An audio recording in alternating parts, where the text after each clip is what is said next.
So Srinivas Reddy గారు, ఇప్పుడు మనం చూస్తున్నాము బండి సంజయ్ అనేటువంటి వ్యక్తి ఒక ఎంపీగా కరీంనగర్ గడ్డపై గెలిచిన తర్వాత అనేక సక్సెస్లు అని చెప్పుకోవాలి. ఆయన తెలంగాణ అధ్యక్షుడిగా అయిన తర్వాత, పార్టీకి బీజేపీ అధ్యక్షుడు అయిన తర్వాత అనేక మార్పులు పార్టీలో చేకూరాయి. ఎంతోమంది కొత్త నేతలను తీసుకురావడం జరిగింది. దాంతోపాటుగా ఇతర పార్టీలకు సంబంధించినటువంటి నేతలను కూడా తీసుకొస్తూ పార్టీని బలోపేతం చేశారు. సో ఈ నేపథ్యంలో రానున్నటువంటి ఎన్నికల ఇంపాక్ట్ ఏ విధంగా ఉండబోతుంది? బీజేపీని అధికారంలో తీసుకొచ్చేందుకు ఏ విధమైనటువంటి ప్లాన్ చేయబోతున్నారు? బండి సంజయ్ అన్నకి నిజంగా చాలా అంశాల మీద లోతైన అవగాహన ఉండడం, ప్రజలతో చాలా సులువుగా మమేకమయ్యేటువంటి వ్యక్తిత్వం ఉండడం, ఇవన్నీ కలిసి భారతీయ జనతా పార్టీ గొడుగు కిందకి ముఖ్యంగా బడుగు బలహీన వర్గాల్ని బీసీ, ఎస్సీ, ఎస్టీ అద్భుతమైనటువంటి ఈ ఓటు బ్యాంకుని అద్భుతంగా పార్టీ ఒక ఛత్రం కిందికి తీసుకురావడం, ఈ ఓటర్లలో చైతన్యపరచడం, ఆ తర్వాత బడుగు బలహీన వర్గాలకి ఈ రాష్ట్ర ప్రభుత్వం ఏమేమి సంక్షేమ కార్యక్రమాలు ఇవ్వట్లేదు, ఏమేమి సంక్షేమ ఫలాలు వాళ్ళకి అందివ్వట్లేదని చాలా ప్రజలకి అర్థమయ్యేటట్టు చెప్పడం బండి సంజయ్ యొక్క విలక్షణ శైలి. ముఖ్యంగా పింఛన్లు దాదాపుగా సపోజ్ ఒక మండల కేంద్రాన్ని ఒక యూనిట్ గా తీసుకుంటే 1000 మందికి పింఛన్లు అవసరమైతే గనక 300 నుంచి 350 మందికి పింఛన్లు ఇచ్చి చేతులు దులుపుకోవడము, వీటిని గురించి బండి సంజయ్ అన్న చాలా స్పష్టంగా ప్రజల ముందు ఈ అంశాన్ని చర్చకు లేవదీయడం. ఆ తర్వాత యారవడ్డోళ్ళకి అంటే వేరుపడ్డ వాళ్ళకి గత 4 సంవత్సరాల నుంచి రేషన్ కార్డులు ఇవ్వకపోవడం, కొత్త రేషన్ కార్డులు ఇవ్వకపోవడం, ఆ తర్వాత 4 సంవత్సరాల నుంచి విద్యార్థులకు స్కాలర్షిప్లు ఇవ్వకపోవడం, ఆ తర్వాత 1,00,000 రూపాయల రైతు రుణమాఫీ అని చెప్పి రాష్ట్ర ప్రభుత్వం రైతు రుణమాఫీ చేయకపోవడం, ఆ తర్వాత నిరుద్యోగ భృతి ప్రతి నిరుద్యోగికి 3,000 రూపాయల నిరుద్యోగ భృతి ఇస్తాన్నారు, ఆ నిరుద్యోగ భృతి ఏమైందని అడగడం, ఇవన్నిటిని రాష్ట్ర ప్రభుత్వ వైఫల్యాలని పేరున గ్రామానికి తీసుకెళ్లడం బండి సంజయ్ అన్న సాధించినటువంటి ఒక అద్భుతమైనటువంటి విజయం అనుకోవచ్చు. ప్రజల కోసం నడవాల్సినటువంటి ప్రభుత్వం వైఫల్యాలతో అవినీతి అక్రమాలలో కూరుకుపోయి ప్రజలకు ఎటువంటి మేలు చేయలేని పరిస్థితి ఉందని బండి సంజయ్ అన్న చాలా సక్సెస్ఫుల్ గా చాలా విజయవంతంగా ప్రజల్లోకి తీసుకెళ్లగలిగారు.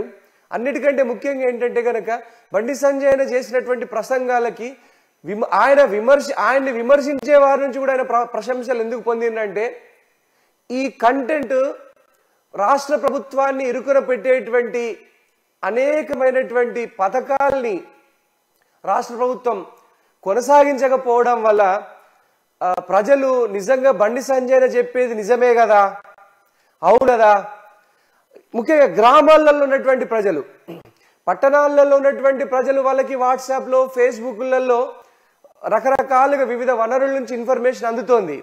కానీ గ్రామాలలో ముఖ్యంగా దళిత బస్తీలలో, బలహీన వర్గాల బస్తీలలో, ఎస్టీ వాడళ్లలో, షెడ్యూల్ ట్రైబ్స్ షెడ్యూల్ తెగలకు చెందినటువంటి ఆదివాసీ గ్రామాలలో బండి సంజయ్ అన్న ఈ వైఫల్యాలని ఎత్తి చూపడం, ఇది నిజంగా ఒక భారతీయ జనతా పార్టీగా బండి సంజయ్ అన్న సాధించిన ఘన విజయం అని చెప్పుకోవచ్చు.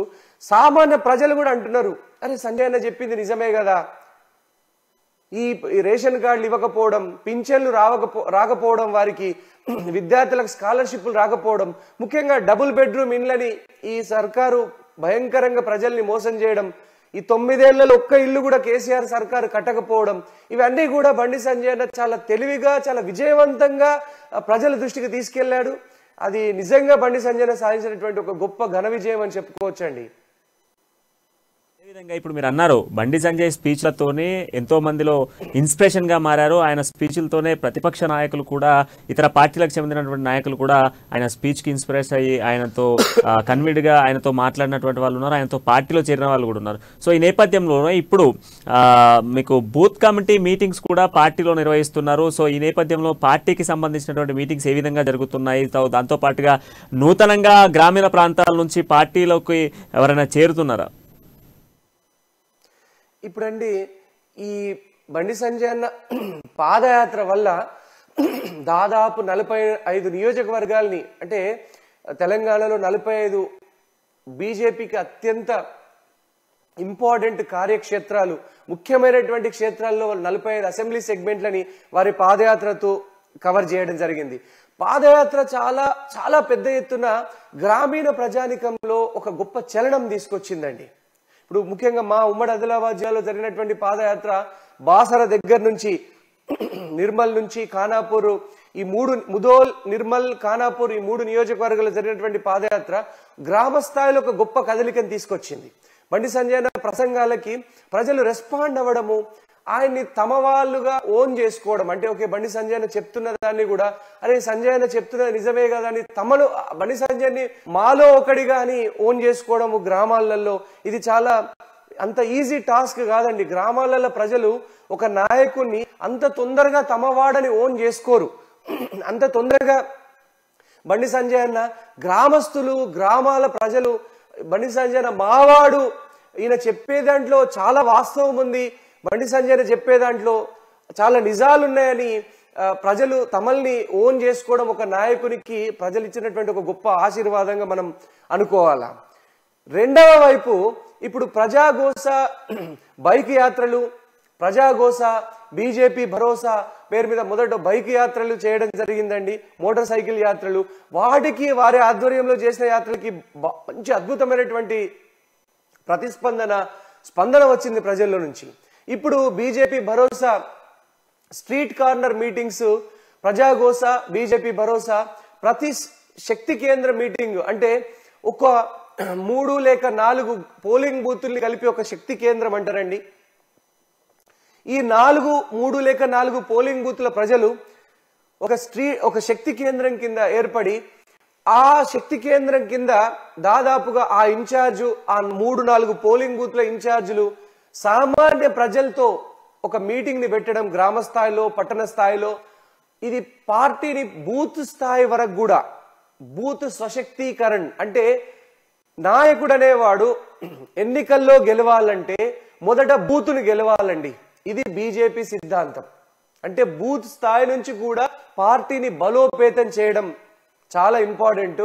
అలాంటి బూత్ స్వశక్తీకరణలో భాగంగా ఇప్పుడు స్ట్రీట్ కార్నర్ మీటింగ్స్ అద్భుతంగా సక్సెస్ఫుల్ అవుతున్నాయి. ఇది బండి సంజయ్ అన్న విజయాల్లో ఒక గొప్ప నిర్ణయం అని చెప్పుకోవచ్చండి.